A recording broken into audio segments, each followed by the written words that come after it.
Bonjour à tous, bienvenue sur Sensation. Mi-mars, l'agence Erasmus Plus France a tenu une conférence pour mettre en avant tous ses projets jusqu'en 2027. Et l'objectif principal, c'est de faire partir plus de 10 millions d'Européens. C'est ce que nous explique le directeur adjoint d'Erasmus Plus France, Sébastien Thierry. On a effectivement donné le bilan de ce que ce programme a financé l'année passée, en l'occurrence 2022, avec un redémarrage qu'on a vu qui est spectaculaire après les années Covid, qui ont été des années difficiles pour un programme comme Erasmus+, entre autres, pas seulement bien entendu. Et ce redémarrage, en fait, il est vraiment porteur d'espoir parce que les objectifs pour Erasmus+, sont très ambitieux à l'horizon 2027. Pour toute l'Europe, ce sont 10 millions d'Européens qui auront bénéficié de ce programme entre 2021 et 2027. Donc on est sur aujourd'hui des chiffres qui sont extrêmement importants. Pour y arriver, l'agence peut évidemment compter sur une base financière solide. L'Union européenne a en effet souhaité renforcer les moyens alloués à Erasmus+ sur la période 2021-2027 pour développer davantage les échanges. On parle d'un budget de 28 milliards d'euros et Nelly Fessot, directrice de l'agence Erasmus+ France, nous explique où est-ce que ce budget ira.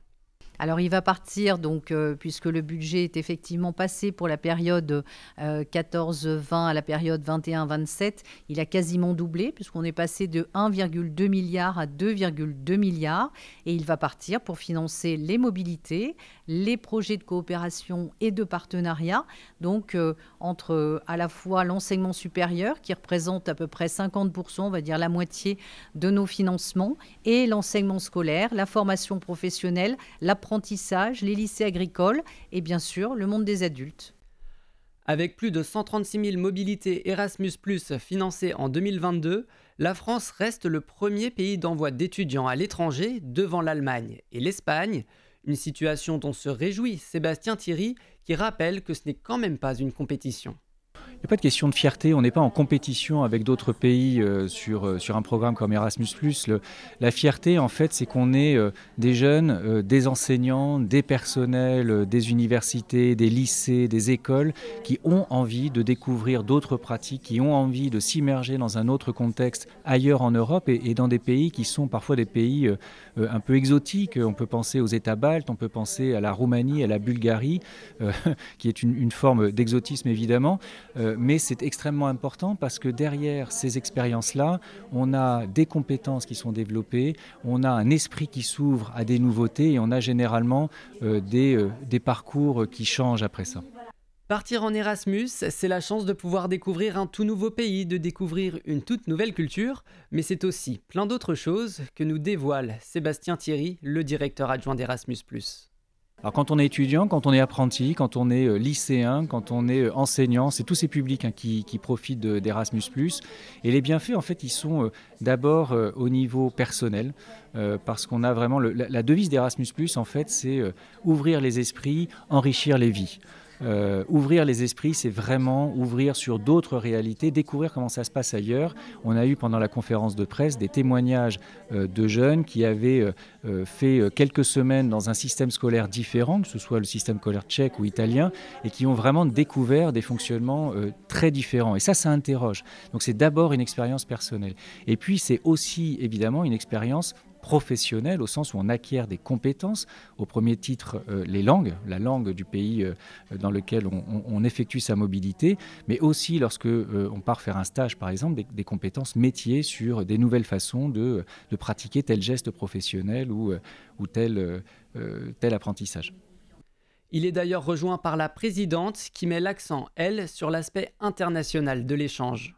C'est absolument fondamental puisque nous sommes certes français mais aussi européens et donc c'est aussi très important de penser européen et d'abord ça permet l'apprentissage d'une autre langue que la nôtre, ça permet aussi d'échanger, de gagner en confiance en soi, de préciser son projet professionnel, de découvrir une autre culture et c'est encore mieux puisque c'est avec nos voisins. Partir à l'étranger, c'est se former, mais c'est également un devoir, selon le vice-président Sébastien Thierry. Alors c'est une dimension également qui est très forte dans Erasmus et que l'on va souhaiter renforcer encore. C'est un programme qui crée qui contribue à former, à forger un citoyen européen. Et quand on dit ça, ce n'est pas uniquement pour des mots en l'air, c'est véritablement un individu qui a conscience qu'il vit dans un ensemble géographique, politique, qui est en paix depuis 80 ans. Et au moment où la guerre est revenue aux frontières, aux marges de l'Europe, je pense que c'est véritablement une dimension qui est redevenue complètement essentielle dans ce programme Erasmus+. Parmi les heureux élus qui ont la chance de pouvoir étudier à l'étranger, on retrouve énormément de jeunes. Nelly Faisseau nous explique comment ils sont choisis. Alors tout le monde y a accès. Nous, on ne sélectionne pas des personnes, on sélectionne des projets au stade de l'agence Erasmus. Et ensuite, c'est chaque établissement, université ou école qui effectivement va déterminer les personnes qu'il souhaite faire partir. Après, ça dépend de la politique de l'établissement ou de l'université de favoriser tel ou tel public.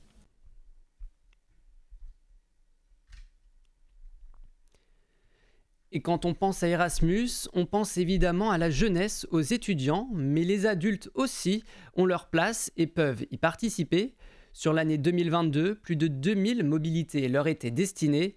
Nelly Faisseau nous en dit plus sur comment partir en Erasmus lorsque l'on est un adulte. Alors tout simplement par le biais, par exemple, d'associations, ça peut être aussi des entreprises. Et l'idée, c'est de penser européen. Donc à partir du moment où vous avez une idée, un projet qui peut intéresser vos homologues dans les autres pays européens, que vous avez envie de travailler à de la formation commune, à des échanges, à des réflexions, donc vous pouvez déposer un projet. Et petite précision, nous sommes également là pour accompagner les porteurs de projets. Donc il y a un département de la promotion à l'agence Erasmus+ France Éducation Formation qui est à disposition de toutes et tous pour répondre à vos questions. Quand on parle d'Erasmus, on pense évidemment Europe, mais la tendance est à s'ouvrir à l'étranger aujourd'hui et plus particulièrement au monde. En 2022, plus de 1100 établissements d'enseignement supérieur en France permettaient à leurs élèves de partir en séjour d'études ou de stage hors Europe avec une bourse Erasmus+. Dans l'enseignement et la formation professionnelle, cette possibilité existe depuis 2021 et intéresse un nombre croissant d'organismes. 1769 mobilités financées en 2022, c'est 80% de plus qu'en 2021.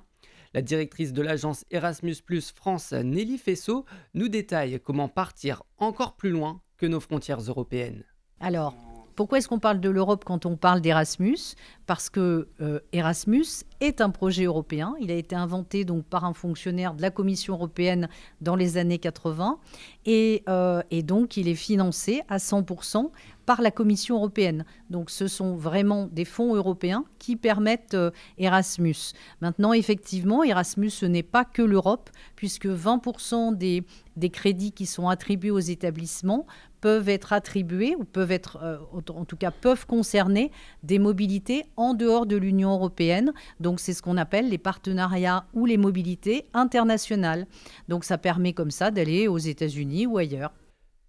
Partir encore et toujours plus loin, ça a évidemment un coût et aujourd'hui il y a énormément les problèmes environnementaux qui remontent et face à ça, l'agence Erasmus+ France essaye bien évidemment de lutter en faisant des efforts pour réduire son impact écologique. On écoute tout de suite Sébastien Thierry.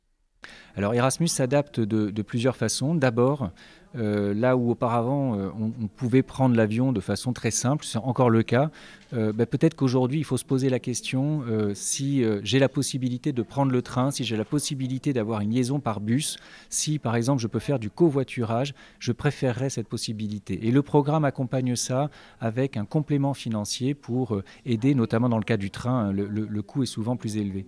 La deuxième chose, c'est que Erasmus, c'est un programme d'éducation. Donc c'est un programme où on va chercher aussi à transmettre les gestes qui au quotidien, et lorsqu'on les fait tous, font la différence et contribuent véritablement à cette transition écologique qui est absolument nécessaire. Et la troisième chose, c'est qu'on va s'efforcer de développer les stages que j'évoquais, qui sont aujourd'hui une modalité de mobilité extrêmement répandue dans Erasmus+.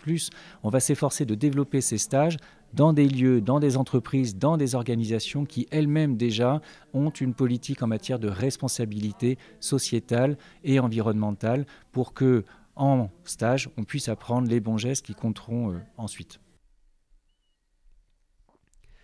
C'est la fin de cette édition. Merci à vous de nous avoir suivis.